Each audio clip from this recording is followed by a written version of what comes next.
Did Kendrick Perkins take things too far with his latest attack on Luka Dončić? The outspoken analyst went on live TV and completely tore into the superstar, questioning his reliability when it matters most. But Luka wasn't staying quiet, sparking a heated behind-the-scenes clash right after the broadcast. On ESPN's First Take this Thursday, Perkins compared Dončić's postseason availability concerns to the long-running criticism around Joel Embiid. The words came out of his mouth with the kind of certainty that only a former NBA champion can muster. Luka Dončić, for the last 3 years, it's been something come postseason time, whether it's been out of shape or him dealing with some type of injuries. And majority of the time, it comes to soft tissue injuries. So if you're the Lakers, you have a concern there. When it comes to being reliable, Luka is starting to get in that territory of Joel Embiid. When you need him the most and it comes postseason time, he's not available, and if he is available, he's never close to 70%, because he's always dealing with injuries. Now let that sit for a moment. Joel Embiid, the man who since being drafted in 2014 has appeared in 60-plus games in just 4 seasons. The man whose injuries have contributed to never making it past the playoffs' second round, despite Philadelphia often being predicted to make deep runs in the Eastern Conference. That is the player Kendrick Perkins just put Luka Dončić's name next to on national television. Perkins' controversial take promptly sent the NBA world into an uproar, with many questioning his logic. The context of the comment makes it even more pointed. Perkins was asked a specific question on First Take: should the Lakers prioritize appeasing Luka Dončić, or do right by LeBron James going into the future? Most might go with the former. Perkins took the latter route. He chose the 41-year-old over the 27-year-old franchise cornerstone. And his reasoning: he trusts LeBron more. When it matters the most, when it is time for those 16 playoff games, you best believe that LeBron James is going to be available and healthy. I can't say the same thing about Luka Dončić. This was not the first time Perkins had taken aim at Dončić either. Earlier in the season, back when Dončić was tearing through the league, Perkins had another take that raised eyebrows. Before Dončić's historic 60-point game, Perkins had dismissed the Slovenian guard as an All-NBA first-team prospect, placing Shai Gilgeous-Alexander, Jokic, Jaylen Brown, Cade Cunningham, and Victor Wembanyama above him. He looked into the camera and said, "So Luka doesn't make it to my first-team All-NBA." That was in March. By May, after Dončić had been sidelined, the tune had shifted from doubting his accolades to doubting his very reliability as a franchise player. And that is a far more dangerous accusation. To understand why this comparison cuts so deep and why so many people erupted in response, you have to understand what Luka Dončić did this season before the injury took him out. The Luka Dončić-Anthony Davis trade was a National Basketball Association trade made on the night of February 1st to 2025, which saw Luka Dončić traded from the Dallas Mavericks to the Los Angeles Lakers for Anthony Davis, in a 3-team deal facilitated by the Utah Jazz. It was the kind of trade that stops the sports world in its tracks. Dončić was traded to the Los Angeles Lakers in the middle of the 2024-25 season, in a controversial blockbuster trade that is regarded as one of the most shocking and unexpected trades in American sports history. Nobody saw it coming. James was not informed that such a deal was coming, and Dončić, Davis players, and a number of coaches on both sides were also left in the dark. Dončić himself was stunned. You can imagine how surprised I was. I had to check if it was April 1. I didn't really believe it, he said at his introductory press conference. The trade was widely viewed as one-sided. The trade is widely considered to be one of the most one-sided trades in NBA history, with the Lakers overwhelmingly considered the winners. But with it came scrutiny. The Mavericks had major concerns with Dončić's conditioning and his impending potential Supermax contract extension. From the moment the deal happened, the conversation around Dončić carried a dual edge. He was a generational talent, yes, but there were whispers about his body and his conditioning that followed him like a shadow from Dallas to Los Angeles. The first season in purple and gold was a mixed bag. He arrived injured with a calf strain, made his Lakers debut against the Jazz, and eventually rounded into form. In the 2025 playoffs, his 28-point, 7-rebound, 9-assist performance in Game 5, despite suffering a lower back injury in the second quarter, was not enough as the Lakers fell, and Minnesota closed out the series 4-1. That first postseason with LA ended early, and the questions about his body began to simmer even louder.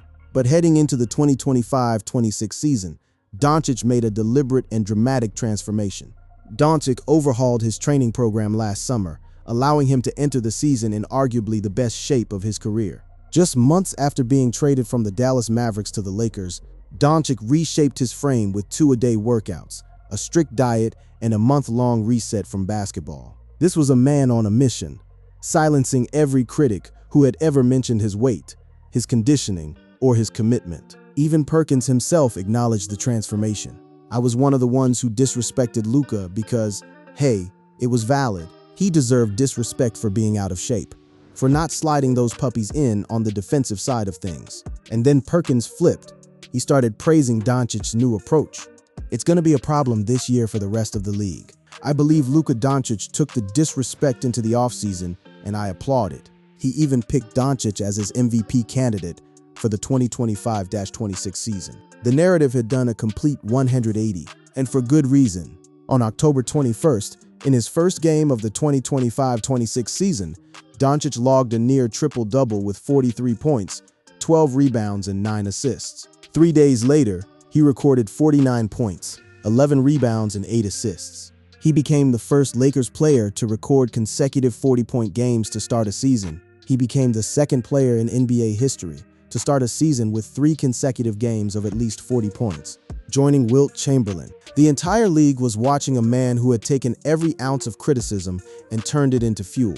Dončić had another elite season, leading the league in scoring at 33.5 points per game, along with 7.7 rebounds and 8.3 assists. He dropped a historic 60-point performance on the Miami Heat, the first by any Laker since Kobe Bryant against the Utah Jazz in 2016, his farewell game. The Lakers hustled their way to a 53-29 record and a 4th seed in the Western Conference. Everything was pointing toward a deep playoff run, maybe even a championship. LeBron James and Luka Dončić, together in the biggest moments. And then it all fell apart. Dončić suffered a grade 2 left hamstring strain on April 2nd, 2026.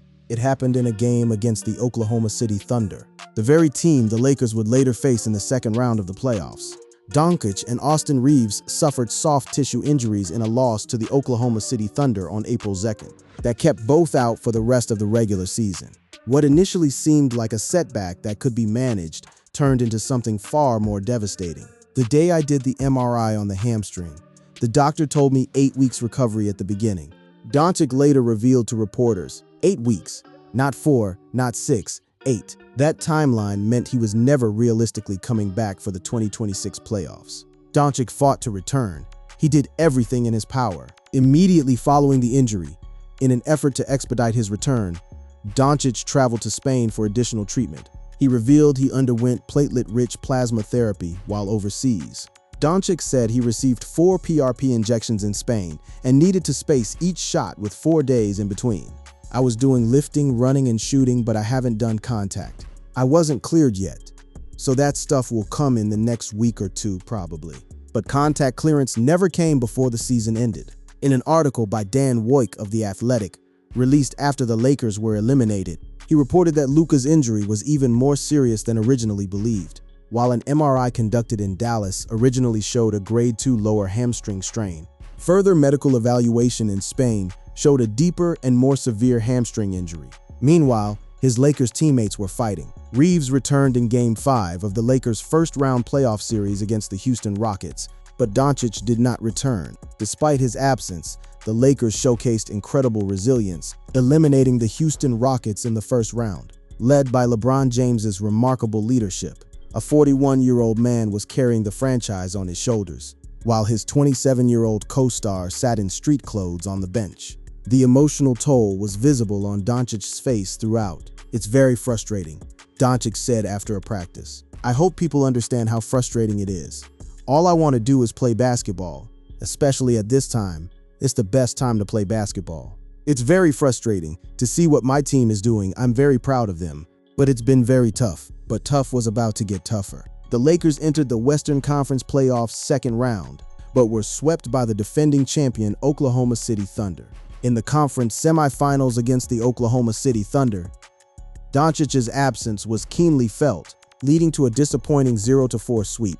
The franchise's championship aspirations, all the transformation, all the historic scoring nights, All of it ended with Dončić watching from the sideline in a suit. It's a tough one for me because I came back from injuries before too soon, and it wasn't the best result. Dončić said, "You have to be very careful." He chose the long term over the short term, and for that, Kendrick Perkins put his name next to Joel Embiid. The backlash was instantaneous and merciless. Almost nobody in the NBA media sphere agreed with Perkins' comparison, and they were not shy about letting him know. Prior to this year, Luka Dončić had played in 55 of the 58 playoff games he could have played in throughout his career. Sports anchor Mike Leslie pointed out, that is a staggering number. 55 out of 58. That is 94.8% availability in the postseason across 8 years of professional basketball. And Perkins called him unreliable. He's missed 3 playoff games before this season. He's not even in the vicinity or zip code of Joel Embiid. Sideline reporter Ashley Nicole Moss dismissed the comparison entirely. 3 games before this season, Dončić had missed 3 playoff games in his entire career. Embiid has missed more playoff games than he has played healthy ones. The numbers do not lie. Dončić's playoff availability tells a clear story. 2020, played in every playoff game. 2021, played in every playoff game. 2022, played in 15 of 18 playoff games. 2023, team missed playoffs. 2024, played in every playoff game. 2025, played in every playoff game. 2026, injured. That is one bad season of availability in a career full of showing up when it matters. And when Dončić did show up in the postseason, the production was elite. Through 55 postseason outings, Dončić is averaging 30.9 points per game on 46.1% shooting. Embiid, on the other hand, holds averages of 24.8 points per game on slightly worse efficiency, 45.9% shooting.